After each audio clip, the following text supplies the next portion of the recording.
ماہ ستمبر کی 2 تاریخیں دینی اور قومی حلقوں میں انتہائی اہمیت کی حامل ہیں۔ ایک 6 ستمبر کی تاریخ، دوسری 7 ستمبر کی تاریخ۔ 6 ستمبر کو ملک کی جغرافیائی سرحدوں کی حفاظت اور دفاع کیا گیا۔ 7 ستمبر کو ملک کی نظریاتی سرحدوں کی حفاظت اور دفاع کیا گیا۔ 6 ستمبر 1965 کو رات کے اندھیرے میں بغیر اعلان کیے رقبے کے لحاظ سے پاکستان سے کہیں بڑھ کر افرادی قوت کی برتری کے ہوتے ہوئے دفاعی وسائل کی وسعت کے نشہ میں بھارت نے بین الاقوامی سرحد عبور کر کے پاکستان پر مختلف سرحدوں سے حملہ کیا۔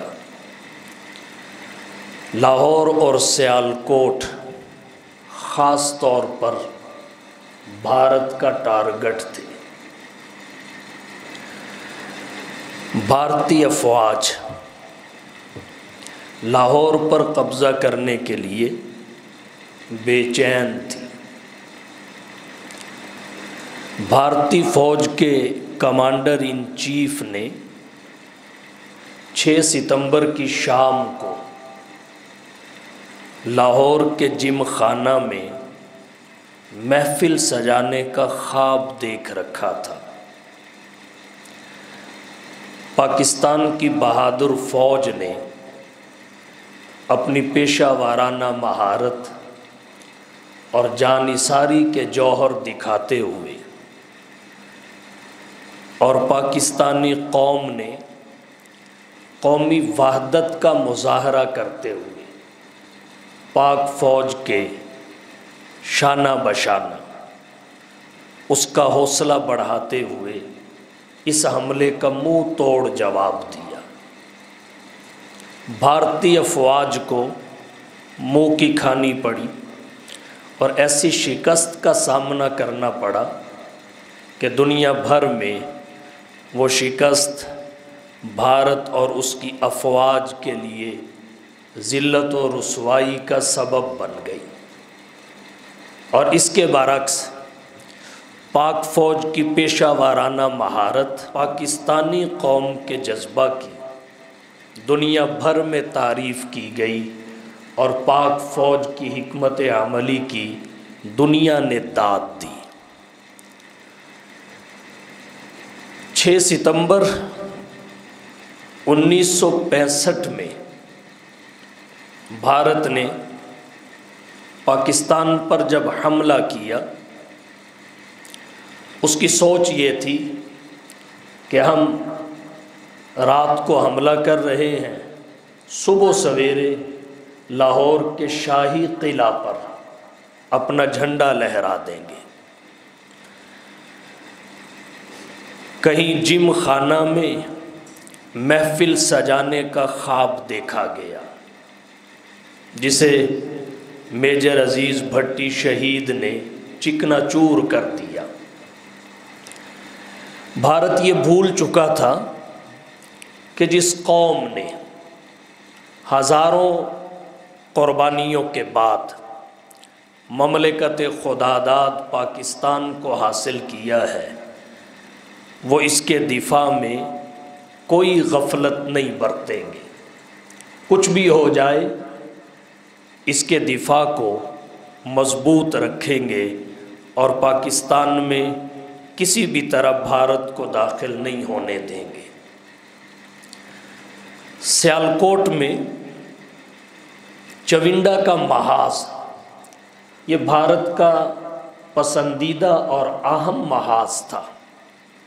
جب بھارتی ٹینکوں کی یہاں سے آمد ہوئی تو پاک فوج کے جوانوں نے اپنے جسموں کے ساتھ بم باندھ کر چونڈا سیکٹر کو بھارتی فوجیوں اور ان کے ٹینکوں کا قبرستان بنا دیا۔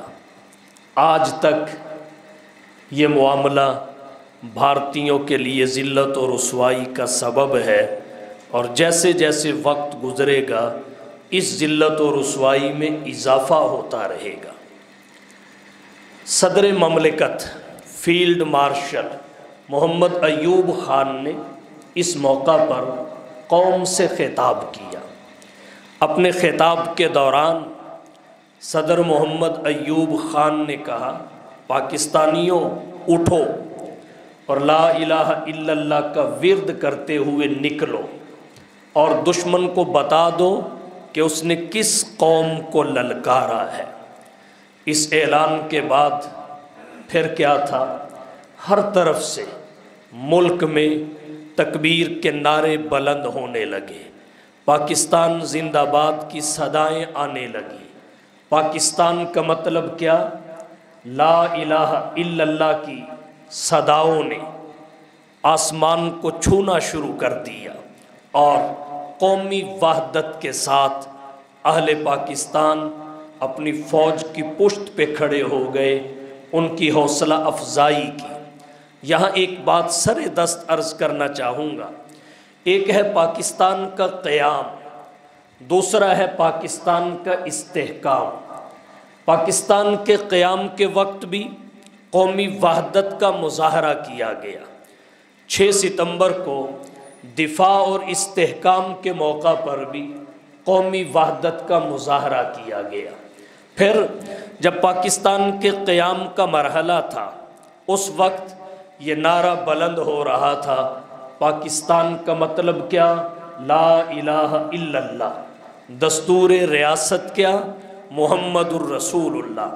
اور جب پاکستان کے دفاع اور استحکام کا موقع آیا 6 ستمبر 1965 کو، بہت سارے بزرگ آج بھی حیات ہوں گے جنہوں نے 65 کی جنگ کو دیکھا ہے، وہ اس بات کے عینی شاہد ہیں کہ اس وقت بھی فلک شگاف نعرے تھے۔ پاکستان کا مطلب کیا؟ لا الہ الا اللہ کے۔ اس سے نتیجہ یہ نکلتا ہے کہ پاکستان ایک سیکولر ریاست کے طور پہ معرض وجود میں نہیں آیا، جیسا کہ آج کا لبرل اور سیکولر کہتا ہے۔ آج کا تجدد پسند طبقہ دعویٰ کرتا ہے کہ پاکستان ایک سیکولر ریاست کے طور پر معرض وجود میں آیا ہے۔ پاکستان کے قیام کے موقع پر پاکستان کا مطلب کیا؟ لا الہ الا اللہ۔ دستور ریاست کیا؟ محمد الرسول اللہ، یہ نعرہ۔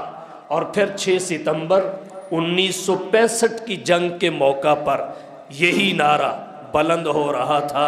یہ اس بات کا شاہد عدل ہے کہ پاکستان سیکولر ریاست کے طور پہ معرض وجود میں نہیں آیا، یہ ایک اسلامی فلاحی مملکت کے طور پہ معرض وجود میں آیا ہے۔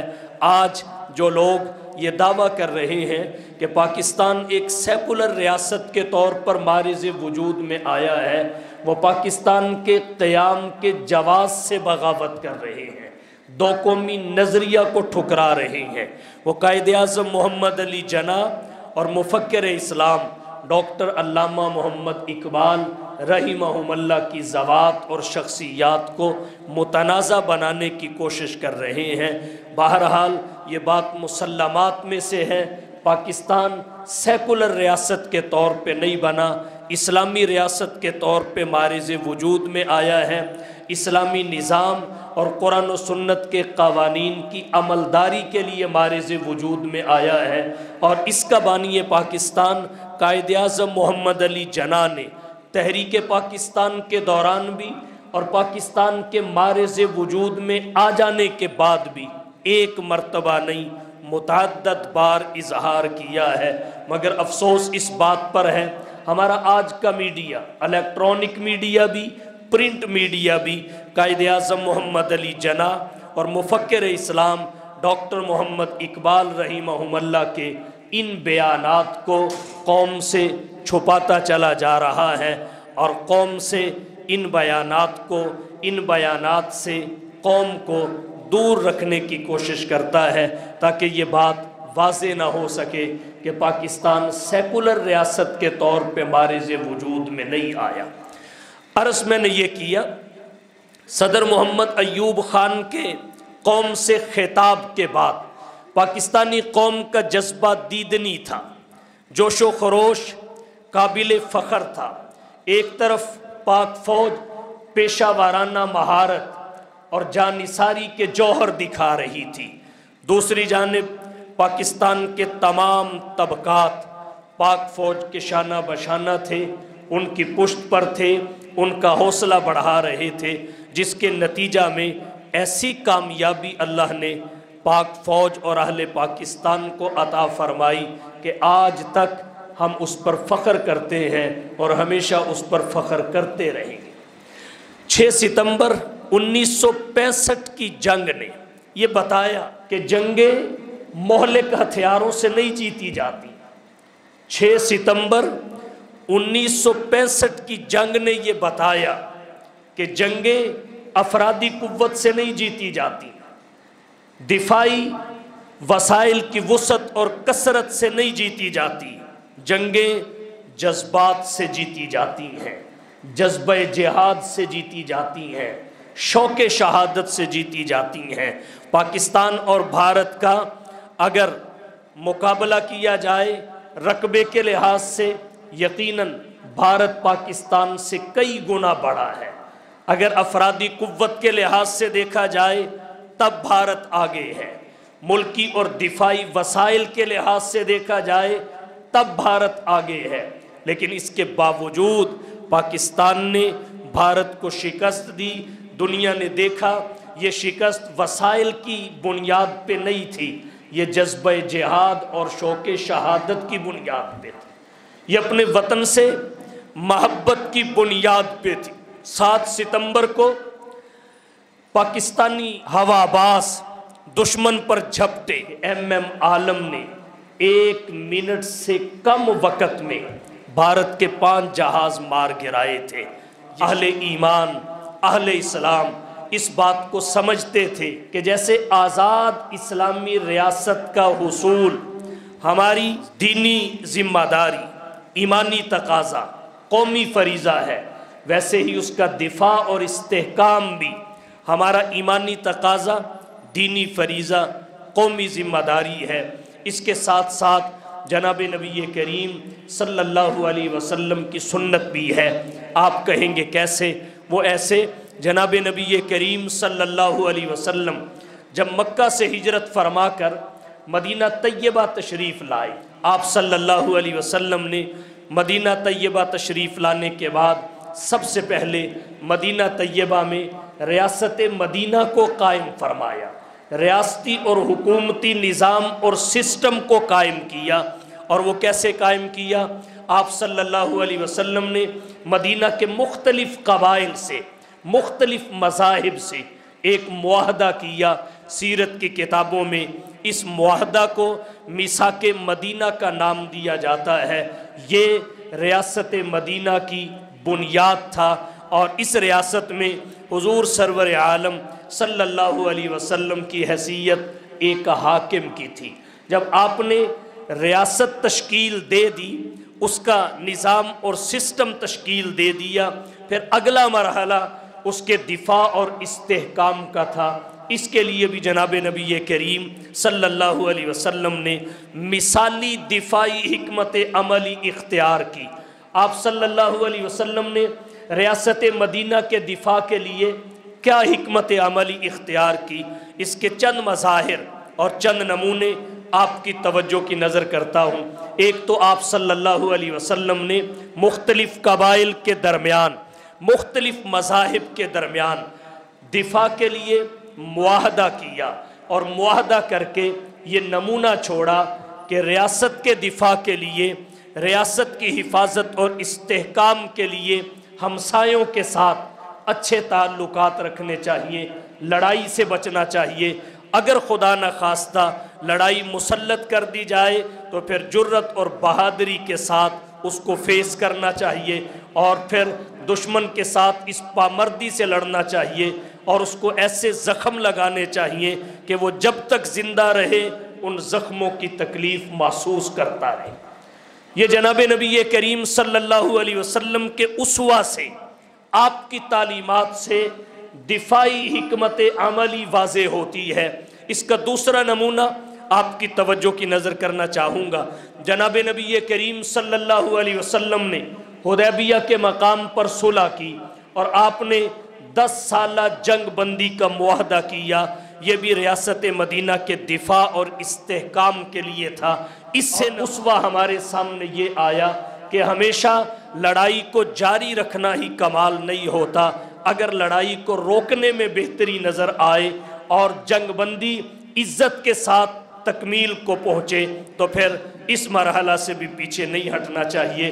یہ دفاعی حکمت عملی تھی جو جناب نبی کریم صلی اللہ علیہ وسلم نے اختیار کی۔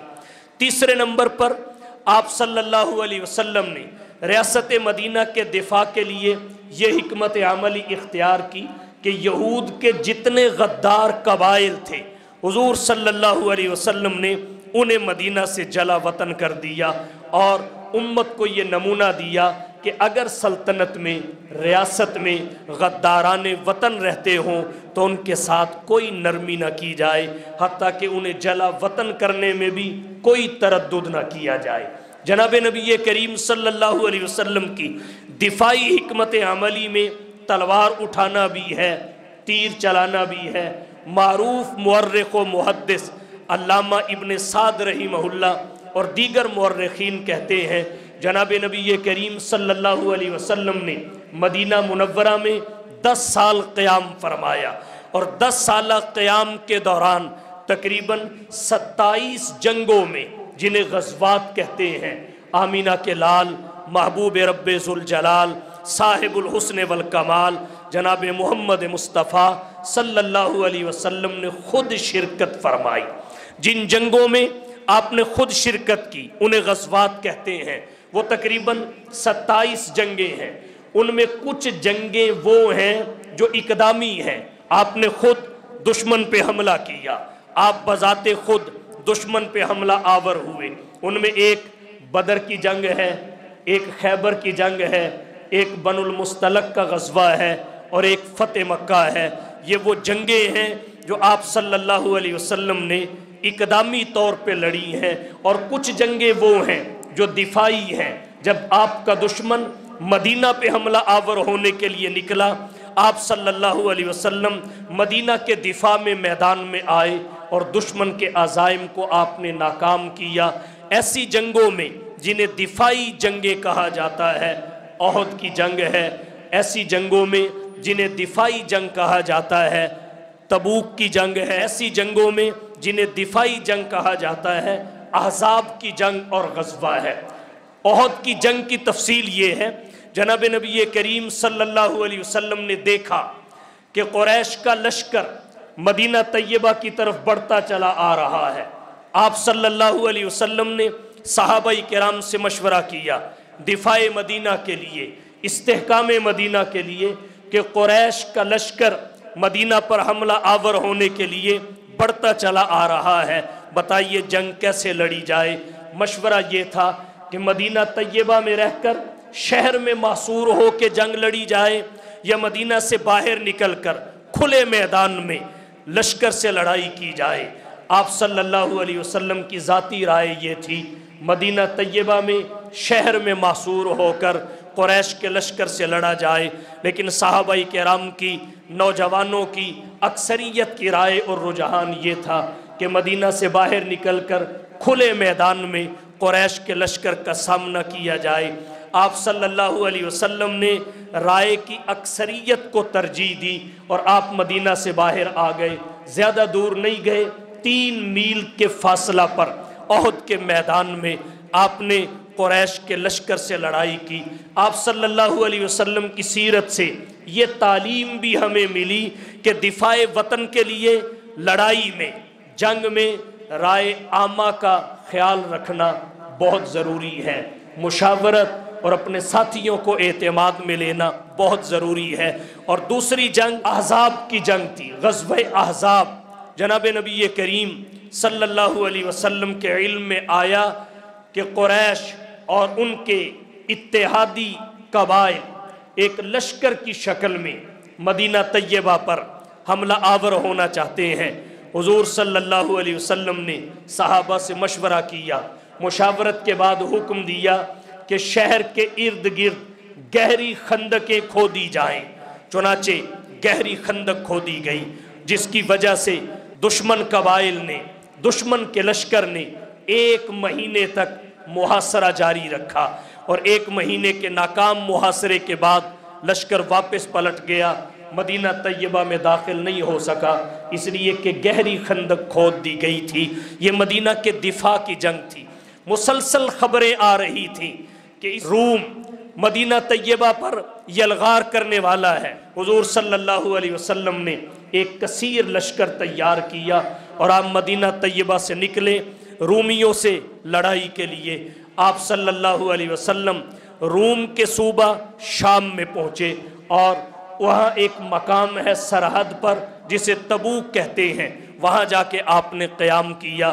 رومیوں کو پتہ تھا حضور لشکر لے کے آ چکے ہیں، لیکن انہوں نے ہمت اور حوصلہ نہیں کیا کہ حضور صلی اللہ علیہ وسلم کا اور آپ کے لشکر کا سامنا کریں۔ چنانچہ 1 مہینہ آپ نے وہاں قیام کیا، اور پھر وہاں سے آپ صلی اللہ علیہ وسلم واپس ہوئے۔ یہ دفاعی جنگیں تھی۔ تو آپ صلی اللہ علیہ وسلم کا اسوہ بتاتا ہے وطن کے دفاع کے لیے جنگ کرنا بھی ضروری ہوتا ہے۔ اگر جنگ کی نوبت آ جائے تو پیچھے نہیں ہٹنا چاہیے۔ اللہ کے رسول نے اقدامی جنگیں بھی کی، دفاعی جنگیں بھی کی، اس لیے کہ حضور صلی اللہ علیہ وسلم ریاست کو کسی طرح کمزور نہیں دیکھنا چاہتے تھے۔ آپ کی دفاعی حکمت عملی میں ایک یہ بھی ہے کہ آپ نے راستوں کو محفوظ بنایا تھا۔ مدینہ طیبہ کی جانب جو راستے آتے تھے، ان راستوں کو حضور صلی اللہ علیہ وسلم نے محفوظ بنایا تھا۔ اس پہ ایک حوالہ دینا چاہوں گا۔ مسجد نبوی کو مدینہ طیبہ میں ایک راستہ آتا تھا، اس راستے پر انصار کا ایک قبیلہ بنو سلمہ آباد تھا۔ اس قبیلے نے یہ فیصلہ کیا کہ ہم مسجد نبوی سے فاصلے پہ ہیں، کچھ دوری پہ ہیں، ہم یہاں سے اپنے مکانات فروخت کرتے ہیں اور مسجد نبوی کے قریب جگہ خرید کر وہاں اپنے مکانات تعمیر کرتے ہیں تاکہ مسجد نبوی کے قریب ہو جائیں، جناب نبی کریم صلی اللہ علیہ وسلم کی صحبت سے زیادہ فیض یاب ہونے کا موقع مل سکے۔ جب ان کے اس ارادے کا، ان کی اس نیت کا حضور صلی اللہ علیہ وسلم کو علم ہوا، آپ نے انہیں منع فرما دیا کہ آپ جہاں بیٹھے ہیں وہیں بیٹھے رہیں، جن مکانات میں رہتے ہیں انہی مکانات میں رہتے رہیں۔ اگر آپ نے وہاں سے اپنے مکانات فروخت کر دیے اور آپ مسجد نبوی کے قریب آ گئے، یہ راستہ خالی ہو جائے گا اور مدینہ طیبہ کا دفاع کمزور ہو جائے گا۔ راستوں پر نظر رکھنا اور راستوں میں اپنے افراد کا موجود ہونا یہ دفاع وطن کے لیے ضروری ہے۔ یہ بھی حضور صلی اللہ علیہ وسلم کی دفاعی حکمت عملی تھی۔ آپ کی دفاعی حکمت عملی کے متعدد نمونوں میں ایک نمونہ یہ بھی تھا، حضور صلی اللہ علیہ وسلم خود بھی چوکنا رہتے تھے اور اپنے ساتھیوں کو بھی ہر وقت تیار رکھتے تھے۔ بخاری شریف کی روایت ہے، اس میں یہ بات وضاحت کے ساتھ ہے، ایک وقت مدینہ طیبہ پر حملہ آوروں کی در اندازی کا خطرہ بڑھا اور یہ باتیں گردش کرنے لگی کہ کسی بھی وقت مدینہ طیبہ پہ حملہ ہو سکتا ہے، کسی بھی وقت حملہ آور مدینہ طیبہ میں داخل ہو سکتے ہیں۔ آمینہ کے لال خود بھی تیار ہو گئے، صحابہ کرام کو بھی تلقین کی، وہ بھی بیدار رہے، چوکنے اور ہوشیار رہے۔ اسی اثناء میں ایک رات ایک جانب سے زور کی آواز آئی، جناب نبی کریم صلی اللہ علیہ وسلم نے سب سے پہلے اس آواز کو سن کر اپنا گھوڑا لیا اور مدینہ کے باہر چلے گئے۔ صحابہ کرام نے جب اس آواز کو سنا، شور کو سنا، تو وہ بھی احوال معلوم کرنے کے لیے مدینہ کے اطراف میں پھیلنے لگے۔ صحابہ کرام مدینہ سے نکل کر مدینہ کے اطراف میں جا رہے تھے۔ وہ مدینہ سے نکل رہے تھے، کیا دیکھتے ہیں کہ حضور اپنے گھوڑے کی ننگی پشت پر سوار ہیں، آپ کے ہاتھ میں تلوار ہے، یہ جا رہے ہیں، حضور واپس آ رہے ہیں۔ جب آمینہ کے لال نے صحابہ کرام کو مدینہ سے باہر نکلتے دیکھا، حضور صلی اللہ علیہ وسلم نے فرمایا کوئی پریشانی کی بات نہیں ہے، چلو واپس چلو، میں چاروں طرف گھوم پھر کے دیکھ آیا ہوں، کوئی شے نہیں ہے، میں چاروں طرف گھوم پھر کے دیکھ آیا ہوں، کچھ بھی نہیں ہے۔ دیکھیے حضور صلی اللہ علیہ وسلم کس قدر مستعد تھے، کس قدر چوکنے تھے، کس قدر بیدار تھے دفاع وطن کے لیے۔ آپ کی دفاعی حکمت عملی کو ملاحظہ کیجئے کہ مدینہ طیبہ میں سب سے پہلے اپنے گھوڑے کو لے کر تلوار اٹھا کر حضور نکلے تھے۔ سامنے کچھ بھی ہو سکتا تھا، کسی بھی قسم کی صورتحال سے نمٹنا پڑ سکتا تھا، لیکن یہ حضور ہی کا جذبہ تھا کہ آپ تن تنہا مدینہ سے باہر نکل آئے، رات کی تاریکی میں، تنہائی میں۔ یہ آپ کی دفاعی حکمت عملی تھی۔ اس سے اسلامی ریاستوں کو، اس سے اسلامی حکومتوں کو، امت مسلمہ کو سبق کیا ملا، تعلیم کیا ملی کہ سب سے پہلے کمانڈر ان چیف کو مستعد رہنا چاہیے دفاع وطن کے لیے، اور پھر اپنے ساتھیوں کو، اپنے سپاہیوں کو بھی سست نہیں پڑنے دینا چاہیے۔ سپاہ سالار بھی ہمہ وقت تیار ہو، اس کی فوج اور سپاہی بھی ہر وقت تیار ہوں، اور انہی جذبات کے ساتھ جنگیں جیتی جاتی ہیں، وگرنہ کہاں 313 اور کہاں ہزاروں کی تعداد، کہاں نہتے اور کہاں اسلحہ سے لیس، کہاں وسائل کی قلت اور کہاں وسائل کی کثرت، لیکن 313 نے ہزاروں پر ایسا غلبہ پایا کہ آج بھی ضرب المثل کے طور پہ بیان کرتے ہوئے دنیا کہتی ہے فضائے بدر پیدا کر، فضائے بدر پیدا کر، فرشتے تیری نصرت کو اتر سکتے ہیں گردوں سے قطار اندر قطار اپنی۔ صحابہ کرام کا جذبہ جہاد اور شوق شہادت تھا جس نے دشمنوں کو ہمیشہ ان سے خائف رکھا۔ اب ان کے جذبہ جہاد اور شوق شہادت کی ایک ایک جھلک آپ کی توجہ کی نظر کرنا چاہوں گا۔ جذبہ جہاد سے جنگیں لڑی جاتی ہیں، شوق شہادت سے جنگیں لڑی جاتی ہیں، قومی وحدت کے ساتھ جنگیں لڑی جاتی ہیں، عزم و استقلال کے ساتھ جنگیں لڑی جاتی ہیں۔ بدر کی لڑائی جب شروع ہونے لگی، اہل علم نے لکھا ہے حضور صلی اللہ علیہ وسلم کی خدمت میں دو چھوٹے چھوٹے بچے آئے، انصاری بچے، حضور صلی اللہ علیہ وسلم سے جنگ میں شرکت کی اجازت لی۔ کس طرح اجازت لی؟ یہ بھی بڑی دلچسپ تفصیل ہے، اختصار کی وجہ سے اسے چھوڑ رہا ہوں۔ اللہ کے رسول صلی اللہ علیہ وسلم نے چھوٹے چھوٹے بچوں کو، انصاری بچوں کو بدر کی لڑائی میں شرکت کی اجازت دے دی۔ جب صف بندی ہوئی، حضرت عبد الرحمن بن عوف جلیل القدر صحابی ہیں، کہتے ہیں میں نے دیکھا میرے دائیں طرف ایک چھوٹا سا بچہ، پھر میں نے دیکھا بائیں طرف تو بائیں طرف بھی ایک چھوٹا سا بچہ۔ حضرت عبد الرحمن بن عوف کہتے ہیں میرے دل میں یہ خیال پیدا ہوا کہ کاش میرے دایاں اور بایاں جانب مضبوط آدمی ہوتے، جنگ میں دائیں بائیں مضبوط آدمی فائدہ دیتے ہیں، ادھر بھی چھوٹا سا بچہ ہے، ادھر بھی چھوٹا سا بچہ ہے۔ عبد الرحمن بن عوف کہتے ہیں میں یہ بات سوچ ہی رہا تھا کہ اس طرف کے بچے نے میرے کندھے پہ تھپکی دی، اور میرے کندھے پہ تھپکی دے کے کہنے لگا چچا آپ ابو جہل کو جانتے ہیں؟ میں اس کا سوال سن کے حیران ہوا، میں تعجب میں تھا۔ اس نے کہا چچا سنا نہیں میں نے کیا کہا، آپ ابو جہل کو جانتے ہیں؟ حضرت عبد الرحمن بن عوف کہتے ہیں میں نے پوچھا بیٹا آپ کا ابو جہل سے کیا لینا دینا؟ تو اس چھوٹے بچے نے کہا آپ کو نہیں پتا وہ ہمارے پیغمبر کو گالیاں دیتا ہے، آپ کو نہیں پتا وہ ہمارے پیغمبر کو گالیاں دیتا ہے۔ ابھی یہ خاموش نہیں ہوا تھا کہ اس طرف والے نے بھی اس طرف کے کندھے کو تھپکی دی اور کہا چچا ابو جہل کو دیکھا ہے؟ میں نے کہا دیکھا ہے، آپ کو ابو جہل سے کیا لینا دینا؟ وہ کہنے لگا وہ ہمارے پیغمبر کو برا بھلا کہتا ہے، ہمارے پیغمبر کو بکتا ہے، اس لیے آج میں نے اس کا حساب برابر کرنا ہے۔ حضرت عبد الرحمن بن عوف کہتے ہیں میں ان کی یہ بات سن کر بڑا حیران رہا کہ ان کی عمریں اور ان کے خیالات، ان کی عمریں اور ان کے جذبات کوئی مناسبت نہیں تھی دونوں میں۔ اتنے میں ابو جہل سامنے نظر آیا، گھوڑے پہ سوار تھا، صفیں سیدھی کروا رہا تھا۔ میں نے ان بچوں کو کہا وہ تمہارا مطلوب ہے، وہ تمہارا مطلوب ہے، جس کے بارے میں تم مجھ سے سوال کر رہے تھے وہ گھوڑے پہ ہے۔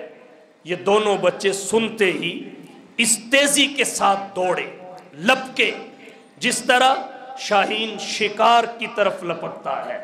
اب یہ چھوٹے بچے تھے، ابو جہل گھوڑے پہ سوار تھا۔ ابو جہل کے سر پر یا گردن پر حملہ کرنا ان کے لیے مشکل تھا۔ جنگی حکمت عملی دیکھیے، ایک نے گھوڑے کی ٹانگ پہ حملہ کیا، جب گھوڑے کی ٹانگ پہ حملہ ہوا وہ نیچے آیا، پھر ابو جہل بھی نیچے آ گیا، دوسرے نے ابو جہل پہ حملہ کیا۔ اب یہ بچے تھے، ابو جہل مر تو نہیں سکا لیکن جینے کے قابل بھی نہ رہا، مار تو نہیں سکے لیکن جینے کے قابل بھی نہیں چھوڑا۔ ابو جہل گھوڑے سے نیچے گر کے تڑپنے لگا۔ یہ دونوں بھائی جو کر سکتے تھے کر کے فارغ ہو گئے۔ ابن مسعود آگے بڑھے، انہوں نے سر بدن سے جدا کر دیا۔ ان میں ایک بچے کا نام معاذ تھا۔ معاذ، یہ معاذ کہتا ہے لوگ کہتے تھے ابو جہل بڑی حفاظت میں رہتا ہے، اس کے آس پاس بڑا لشکر ہوتا ہے، ابو جہل کو کوئی نہیں مار سکتا۔ تو معاذ کہتا ہے میں نے اسی دن سے ارادہ کر لیا کہ اس ابو جہل کو میں نے مارنا ہے۔ صاحب اسد الغابہ نے لکھا ہے کہ جب معاذ نے ابو جہل پہ حملہ کیا تو ابو جہل کا بیٹا اکرمہ اس وقت پاس موجود تھا، مسلمان نہیں ہوا تھا، بعد میں مسلمان ہو گئے، صحابی رسول بنے۔ جب معاذ نے حملہ ابو جہل پہ کیا، اکرمہ نے معاذ کے مونڈھے پر، کندھے پر حملہ کیا، جس کی وجہ سے ان کا بازو کٹ گیا، کھال تھوڑی سی اٹکی رہی۔ تو حضرت معاذ کہتے ہیں میں نے اپنے اس بازو کو جھٹکا دے کر اپنی کمر پہ ڈال لیا، کمر پہ ڈال کے جنگ لڑتا رہا، پیچھے نہیں ہٹا، میدان میں دشمن کا مقابلہ اور سامنا کیا۔ جب حضرت معاذ نے دیکھا کہ اب تکلیف شدت اختیار کر رہی ہے اور یہ لٹکتا بازو دشمن سے لڑائی میں دقت کا سبب بن رہا ہے، تو پھر انہوں نے اس بازو اور ہاتھ کو اپنے پاؤں کے نیچے رکھا، جھٹکا دیا اور اکھاڑ کے اپنے بدن سے دور پھینک دیا۔ اس طرح لڑے، یہ ہے ان کا جذبہ جہاد۔ اور جہاں تک بات شوق شہادت کی ہے، اس پہ فقط ایک واقعہ آپ کی توجہ کی نظر کرنا چاہوں گا۔ صاحب قرۃ العیون نے لکھا ہے، دیگر تاریخ، حدیث اور سیرت کی کتابوں میں آتا ہے، جناب نبی کریم صلی اللہ علیہ وسلم کے ایک صحابی تھے جن کا نام عامر بن جموع تھا۔ یہ معذور تھے، پاؤں سے لنگڑے تھے، ان کے 4 بیٹے تھے، وہ جنگوں میں بھی شریک رہتے تھے، حضور کی خدمت میں بھی رہا کرتے تھے۔ جب احد کی لڑائی کا اعلان ہوا، انہوں نے کہا میں بھی جنگ احد میں شرکت چاہتا ہوں۔ جب انہوں نے جنگ احد میں شرکت کا ارادہ ظاہر کیا، ان کو منع کیا گیا کہ آپ معذور ہیں، مستضعفین کی فہرست میں آتے ہیں، آپ لڑائی میں شرکت نہ کریں۔ انہوں نے کہا میں لڑائی میں شریک ہو کے جنت چاہتا ہوں، تمہیں جنت کی ضرورت ہے، مجھے ضرورت نہیں ہے۔ اس موقع پر بیوی نے بھی کوئی تانا دے دیا۔ یہ اور شدت کے ساتھ اپنے ارادے کی تکمیل میں آگے بڑھنے لگے، اور جب یہ اپنے گھر سے نکلنے لگے تاکہ حضور کی خدمت میں پہنچے، اس وقت انہوں نے ہاتھوں کو اٹھایا اور ایک دعا کی جو حدیث کی کتابوں میں آج بھی محفوظ ہے۔ حضرت عمر بن جموع نے کہا اللہم لا تردنی الی اہلی، اللہم لا تردنی الی اہلی، مولا مجھے میرے گھر والوں کی طرف واپس نہ پلٹانا، مجھے میرے گھر والوں کی طرف واپس نہ پلٹانا۔ حضور کی خدمت میں گئے، اپنے ارادے کو ظاہر کیا۔ حضور سرور عالم صلی اللہ علیہ وسلم نے فرمایا آپ معذور ہیں، آپ جنگ میں نہ جائیں، آپ کا پاؤں درست نہیں ہے، آپ ٹانگ سے لنگڑے ہیں۔ عرض کیا حضور میں اس لنگڑے پاؤں کے ساتھ جنت کی زمین کو روندنا چاہتا ہوں، میں لنگڑے پاؤں کے ساتھ جنت میں ٹہلنا چاہتا ہوں۔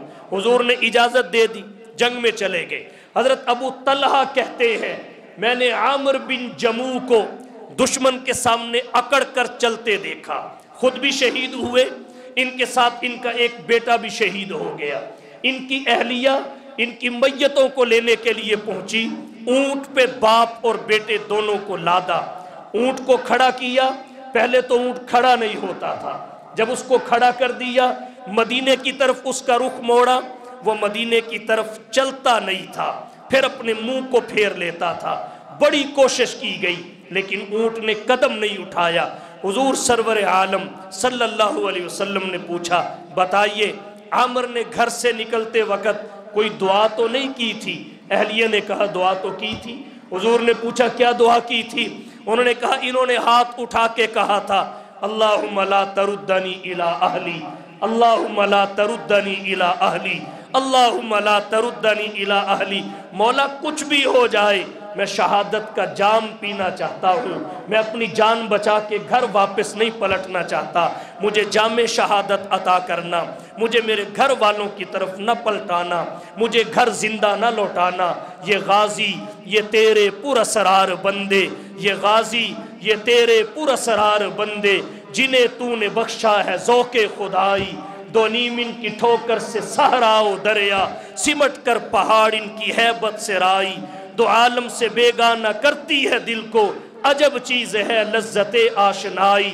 اور شہادت ہے مطلوب و مقصود مومن، نہ مال غنیمت نہ کشور کشائی۔ یہ تھا شوق شہادت۔ تو جنگیں جیتی جاتی ہیں جذبہ جہاد سے، شوق شہادت سے۔ 6 ستمبر 1965 کا جو معرکہ ہوا بھارت کے ساتھ، وہ بھی وسائل کی کثرت کی بنیاد پہ نہیں جیتا گیا۔ وسائل میں بھارت پاکستان سے کہیں بڑھ کر ہے، رقبے میں پاکستان سے کہیں بڑھ کر ہے، افرادی قوت میں کہیں بڑھ کر ہے، لیکن یہ جو جنگ جیتی گئی یہ جذبہ جہاد سے، شوق شہادت سے، قومی وحدت سے جیتی گئی۔ آج 6 ستمبر ہے، تجدید عہد کا دن ہے۔ یہاں ایک بات اور عرض کرتا چلوں، سرحدوں کا دفاع، سرحدوں کی حفاظت یہ اگرچہ فوج کی ذمہ داری ہے، سرحدوں کا دفاع، سرحدوں کی حفاظت یہ فوج کی ذمہ داری ہے۔ ہماری ذمہ داری کیا ہے کہ جب فوج سرحدوں کی حفاظت کر رہی ہو، سرحدوں کا دفاع کر رہی ہو، اس وقت ہم فوج کا حوصلہ بڑھائیں، اس کے شانہ بشانہ ہوں۔ جیسے ستمبر 1965 کی جنگ میں پاکستان کے تمام طبقات فوج کی پشت پہ تھے، حوصلہ بڑھا رہے تھے، جس کی وجہ سے پاکستان کی فوج نے پیشہ وارانہ مہارت اور جانثاری کے ایسے جوہر دکھائے۔ قومی وحدت کے ساتھ پوری پاکستانی قوم ان کی پشت پہ کھڑی ہوئی۔ بھارت کو ایسی شکست ملی کہ آج تک وہ اس شکست کی ذلت محسوس کر رہا ہے۔